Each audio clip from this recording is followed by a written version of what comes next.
നമസ്കാരം. ടോപ്പ് ന്യൂസിലേക്ക് സ്വാഗതം. വാർത്തകൾ നോക്കാം ഒറ്റനോട്ടത്തിൽ.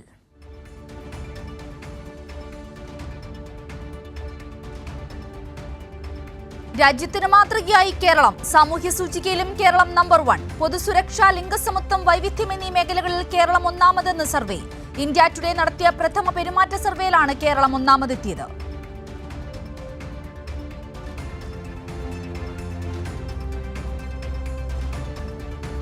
വയനാട്ടിൽ ആദിവാസി മേഖല കേന്ദ്രീകരിച്ച് അനുമതിയില്ലാത്ത ആരോഗ്യ പരീക്ഷണം. മാനന്തവാടി മേഖലയിലെ ആദിവാസി ഊരുകളിലാണ് മിനിസ്ട്രൽ ഹെൽത്ത് കിറ്റ് പരീക്ഷിക്കുവാൻ നീക്കം. USA ആസ്ഥാനമായ ബയോമെഡിക്കൽ ലാബാണ് പരീക്ഷണം നടത്തിയത്. സംഭവത്തിൽ ആരോഗ്യവകുപ്പ് അന്വേഷണം പ്രഖ്യാപിച്ചു.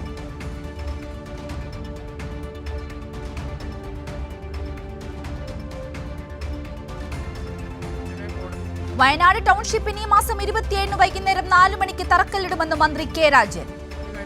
കോടതി കൃത്യതയോടുകൂടി വിശദീകരിച്ചിട്ടുണ്ട്. അതിലേറ്റവും പ്രധാനം, കഴിഞ്ഞ കുറേ കാലങ്ങളായി പല വിധങ്ങളിൽ നാം ചർച്ച ചെയ്തതുപോലെ മാധ്യമങ്ങൾ പല വിധത്തിലുള്ള ആശങ്കകൾ പൊതുസമൂഹത്തിനകത്ത് പ്രകടിപ്പിച്ചതുപോലെ ദുരന്ത നിവാരണ ആക്ട് അനുസരിച്ച് അവിടെ ഭൂമി ഏറ്റെടുക്കുന്ന നടപടിക്ക് ഒരു തരത്തിലുമുള്ള സ്റ്റേയും ഏതെങ്കിലും വിധത്തിലുള്ള എതിരഭിപ്രായവും കോടതി പറഞ്ഞിട്ടില്ല എന്നുള്ളതാണ്. പ്രത്യേകിച്ച് ഒരാശങ്കയും ഇപ്പോൾ നിലനിൽക്കുന്നില്ല. 27-ാം തീയതി വൈകുന്നേരം 4 മണിക്ക് തറക്കല്ലിടുന്നതോടുകൂടി ഒരുപക്ഷെ ഇതുപര്യന്തമുള്ള കേരളത്തിൻ്റെ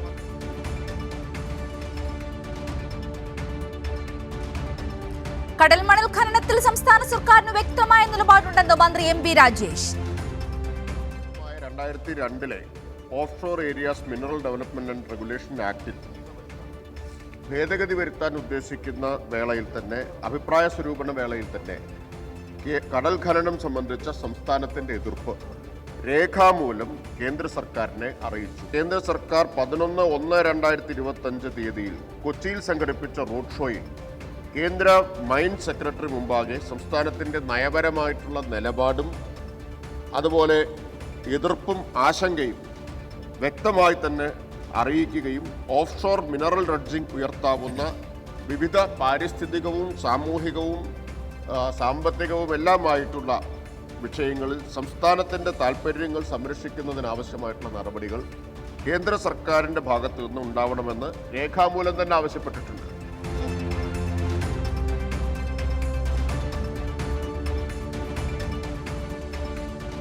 സർക്കാരുകൾ കൊടുക്കേണ്ട എല്ലാ സ്കോളർഷിപ്പ് തുകകളും കൊടുക്കുന്നുണ്ടെന്ന് ധനമന്ത്രി KN ബാലഗോപാൽ.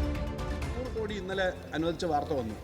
സാർ, ഗവൺമെൻറ് വ്യവസ്ഥാപിതമായി കൊടുക്കേണ്ട എല്ലാ സ്കോളർഷിപ്പുകളും ഒരു പ്രത്യേക പദ്ധതിയിൽ ഒരു വർഷത്തേക്ക് പ്രഖ്യാപിക്കുന്ന അങ്ങനെ പദ്ധതിയല്ലേ പറയുന്നത്. കൊടുക്കേണ്ട SC/ST സ്കോളർഷിപ്പും OEC അതുപോലെ OBC മറ്റ് ഓരോ മേഖലയിൽ കൊടുക്കുന്ന സ്കോളർഷിപ്പുകൾ മുഴുവൻ കൊടുത്തു തീർക്കുക എന്നുള്ളതാണ് സമീപനം.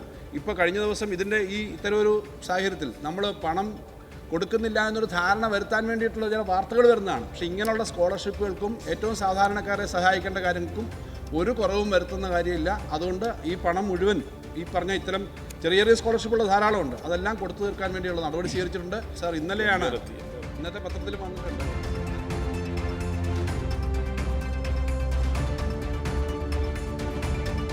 തൊടുപുഴ കൊലപാതക കേസിൽ പ്രതി ജോമോനുമായി തെളിവെടുപ്പ് തുടരുന്നു. ബിജുവിനെ തട്ടിക്കൊണ്ടുപോകുവാൻ ഉപയോഗിച്ച ഓമ്നി വാൻ കണ്ടെടുത്തു. കേസിലെ നിർണായകമായ തെളിവുകളിൽ ഒന്നാണ് ജോമോന്റെ സുഹൃത്തിന്റെ ഉടമസ്ഥതയിലുള്ള വാൻ.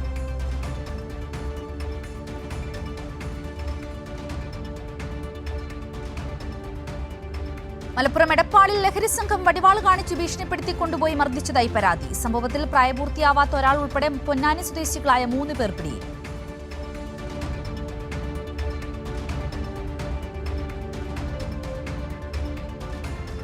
നെന്മാറ ഇരട്ട കൊലപാതക കേസിൽ ഇന്ന് തന്നെ കുറ്റപത്രം സമർപ്പിക്കുവാനുള്ള ശ്രമത്തിലാണെന്ന് പാലക്കാട് ജില്ലാ പോലീസ് മേധാവി അജിത് കുമാർ.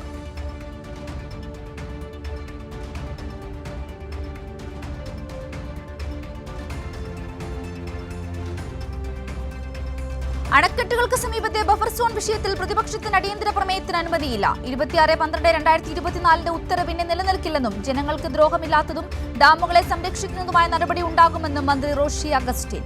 ഉത്തരവ് പിൻവലിക്കുമെന്നും മന്ത്രി പ്രതിപക്ഷത്തിന് ഉറപ്പ് നൽകി. സർക്കാർ നടപടി അംഗീകരിക്കുന്നുവെന്ന് പ്രതിപക്ഷ നേതാവും പറഞ്ഞു.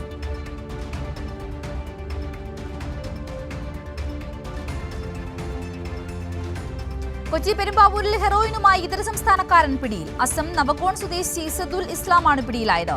3 ലക്ഷം രൂപ വില വരുന്ന 20.78 ഗ്രാം ഹെറോയിൻ ഇയാളിൽ നിന്നും പിടിച്ചെടുത്തു.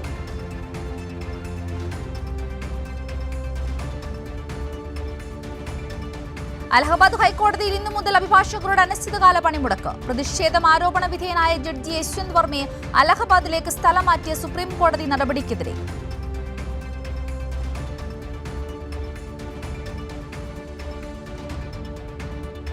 സ്വകാര്യ സർവകലാശാല ബില്ലിന് നിയമസഭ പാസാക്കും. സാമൂഹിക നീതിയും സാമൂഹിക നിയന്ത്രണവും ഉറപ്പാക്കിയിട്ടുണ്ടെന്ന് മന്ത്രി ആർ ബിന്ദു.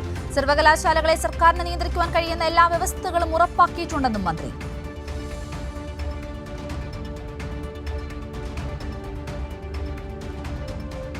പൊതുവിദ്യാഭ്യാസ രംഗത്ത് പുതുചരിത്രം എഴുതി കേരളം. 9ാം ക്ലാസ്സിലെ പരീക്ഷ കഴിയും മുമ്പ് 10ാം ക്ലാസ്സിലെ പാഠപുസ്തകം വിദ്യാർത്ഥികളുടെ കൈകളിൽ. പുസ്തകങ്ങളുടെ വിതരണ ഉദ്ഘാടനം മുഖ്യമന്ത്രി നിർവഹിക്കും.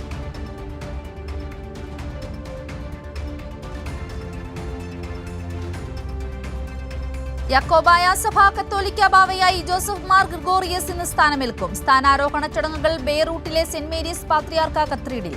കേന്ദ്ര സംസ്ഥാന സർക്കാർ പ്രതിനിധി സംഘങ്ങൾ ചടങ്ങിൽ പങ്കെടുക്കും.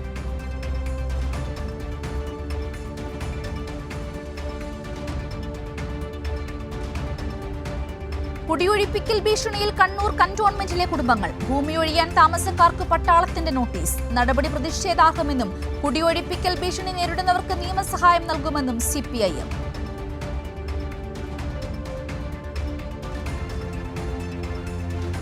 തിരുവനന്തപുരത്തെ IB ഉദ്യോഗസ്ഥയുടെ മരണത്തിൽ ദുരൂഹത ആരോപിച്ച് കുടുംബം. വിശദമായ അന്വേഷണം ആവശ്യപ്പെട്ട IBക്കും പേട്ട പോലീസിനും പരാതി നൽകി.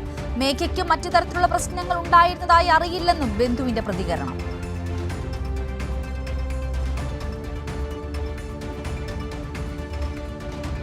ഇലന്തൂർ ഇരട്ട നരബലിക്കേസിലെ പ്രതികളുടെ വിടുതൽ ഹർജിയിൽ വിധി ഇന്ന്. മുഹമ്മദ് ഷാഫി, ഭഗവത് സിംഗ്, ലൈല എന്നിവരുടെ ഹർജികളിൽ വിധി പറയുക എറണാകുളം അഡീഷണൽ സെഷൻസ് കോടതി.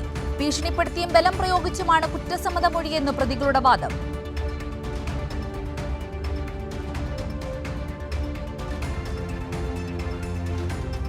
ഇടുക്കി ചിന്നക്കനാലിൽ വീണ്ടും ചക്കക്കൊമ്പന്റെ ആക്രമണം. 301 ഉന്നതിയിൽ കാട്ടാന വീട് തകർത്തു. 301 ഉന്നതി നിവാസിയായ ഗന്ധകന്റെ വീടാണ് തകർത്തത്.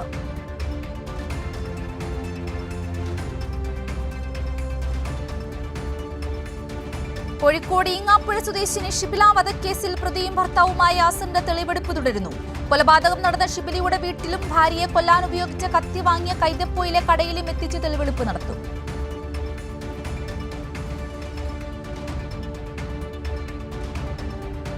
കോഴിക്കോട് KSRTC സ്വിഫ്റ്റ് ബസ് അപകടത്തിൽപ്പെട്ടു. 3 പേർക്ക് പരിക്ക്, ഒരാളുടെ നില ഗുരുതരം. റോഡിൽ മാങ്ങ പെറുക്കുന്നവർക്കിടയിലേക്ക് ബസ് പാഞ്ഞുകയറിയാണ് അപകടം.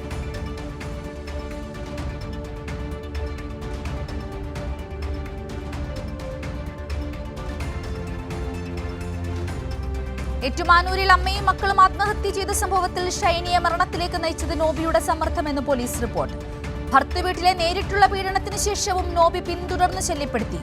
പ്രതി ആത്മഹത്യാ പ്രേരണ നടത്തിയെന്നും പോലീസ് കോടതി.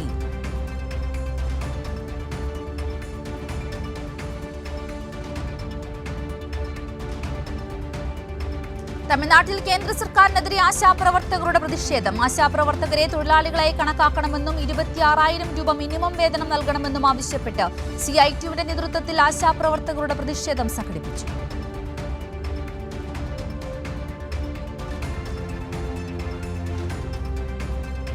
ലഹരിക്കെതിരെ ക്യാമ്പയിനുമായി കോഴിക്കോട് കോർപ്പറേഷൻ ബജറ്റ്. കുട്ടികൾ കളിക്കട്ടെ പദ്ധതി ആരംഭിക്കും. ബീച്ച് ആശുപത്രിയിൽ റീഹാബിലിറ്റേഷൻ യൂണിറ്റ് തുടങ്ങുമെന്നും ബജറ്റ് പ്രഖ്യാപനം. പുതിയ വികസന പദ്ധതികളും ബജറ്റിൽ പ്രഖ്യാപിച്ചു.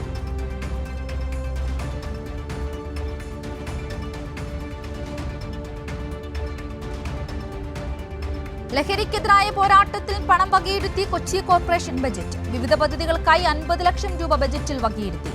നഗരങ്ങൾ ജാഗ്രതാ സമിതികളും ഒബ്സർവേഷൻ സെന്ററുകളും ആരംഭിക്കും.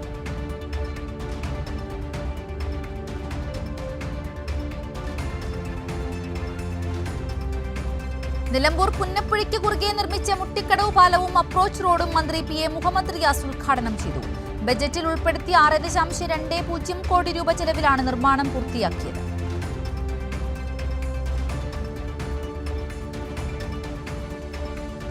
ഹോൺ മുഴക്കിയതിന് തൃത്താല സ്വദേശിയായ കാർ യാത്രികനെ മർദ്ദിച്ചതായി പരാതി. തൃത്താല VK കടവ് സ്വദേശി കൊപ്പത്ത് വീട്ടിൽ ഇർഷാദിനാണ് മർദ്ദനമേറ്റത്. പരാതിയിൽ ചങ്ങരംകുളം പോലീസ് കേസെടുത്തു.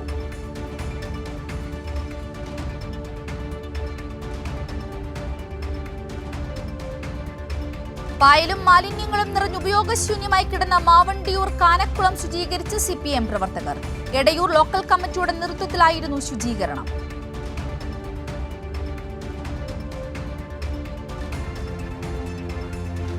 കോഴിക്കോട് ഡാൻസ് ഓഫ് സംഘത്തിന് നേരെ ആക്രമണം. നിരവധി ലഹരി ഉപയോഗ കേസുകളിൽ പ്രതിയായ ഷഹൻഷായാണ് പോലീസ് സംഘത്തെ ആക്രമിച്ചത്.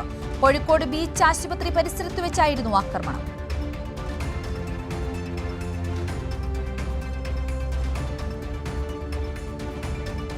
വടകര അറക്കിലാട് ക്ഷേത്രമുറ്റത്തെ പേരാലും തെങ്ങും മുറിഞ്ഞു വീണു. വീട്ടുകാർ അത്ഭുതകരമായി രക്ഷപ്പെട്ടു. പേരാൽ മരം തെങ്ങിൽ വീഴുകയും തെങ്ങും പേരാലും വീടിന് മുകളിലേക്ക് വീണുമാണ് അപകടം സംഭവിച്ചത്. കക്കുടിയിലുള്ള പറമ്പത്ത് മനോജിന്റെ വീടിന് മുകളിലാണ് വീണത്. വീട് പൂർണ്ണമായും തകർന്നു.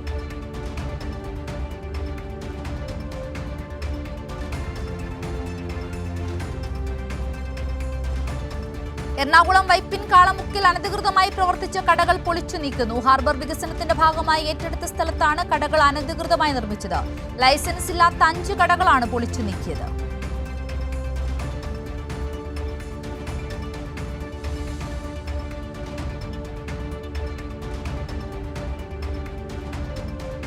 സംരംഭക വർഷത്തിന്റെ ഭാഗമായി സംസ്ഥാനത്ത് ആരംഭിച്ചത് 3,51,209 സംരംഭങ്ങളെന്ന് മന്ത്രി MB രാജേഷ്.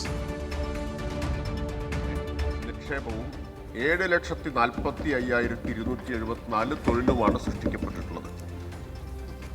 ഏറ്റവും പ്രധാനപ്പെട്ട ഒരു സവിശേഷത, ആരംഭിച്ച 3,51,209 സംരംഭങ്ങളിൽ 1,11,881 സംരംഭങ്ങൾ ആരംഭിച്ചത് വനിതകളാണ് എന്നതാണ്. അപ്പോൾ സംരംഭകത്വത്തിലേക്ക് വനിതകളെ വലിയ തോതിൽ കൊണ്ടുവരാൻ കഴിഞ്ഞ ഒരു ജെൻഡർ മാനം കൂടി ഈ സംരംഭക വർഷത്തിനുണ്ട് എന്നത് വളരെ പ്രധാനപ്പെട്ട ഒരു കാര്യമാണ്. ഏതാണ്ട് 40% വനിതകളാണ് സംരംഭകരായിട്ട് രംഗത്ത് വന്നിട്ടുള്ളത്. ടോപ്പ് ന്യൂസ് പൂർണ്ണമാകുന്നു.